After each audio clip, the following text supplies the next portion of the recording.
ஏன் செல்லக்குட்டீஸ் என் மூஞ்ச காட்டாமல் வேற எங்கேயோ காட்டின்னு இருக்கேன் தானே பார்க்குறீங்க. இதாங்க நம்ம சென்னை ஏர்போர்ட்டு. இங்கே எதுக்கு நான் வந்திருக்கேன் திடீர்னு கோவாக்கே எங்கன்னா போக போகிறேன்னு பார்த்தா அதான் கிடையாது. நான் வந்து டாடா போலான்னு வந்தேன். டாடாவா அப்படி ஒரு ஊரை நான் கேள்விப்படுதே இல்லை நீங்கள் நினைக்கலாம்.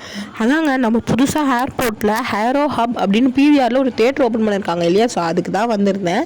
எங்கடா பிவிஆர் ரொம்ப நேரம் ஒரு செக்கிங்லாம் அப்புறம் பிவிஆரை கண்டுபிடிச்சி கிட்ட மேலே போனால் பிரம்மாண்டமான செட்டப்பு. நம்ம பிவிஆர் சினிமாஸ்க்கு என்ன இன்டீரியர் சொல்லியாங்க கொடுக்கவே நான் சும்மா செதுக்கி வச்சதாங்க. நாசமாக இருந்துச்சு அந்த லைட் செட்டப் அது இதுன்னு சும்மா உண்மையிலே ஒரு ஏர்போர்ட் ஃபீலிங் மாஸ் பண்ணியிருந்தாங்க. அப்படியே டிக்கெட்டையும் வாங்கிட்டு கிட்டன்னு டைம் ஆயிடுச்சு. நான் என்னதான் டைம் ஆனாலும் நம்ம செல்லக்குட்டீஸ்க்காக தேட்டரை சுற்றி காட்டணுமேன்ட்டு என் கடமை உணர்ச்சி ஒரு அளவில்லாமல் சுற்றி காட்டினேங்க.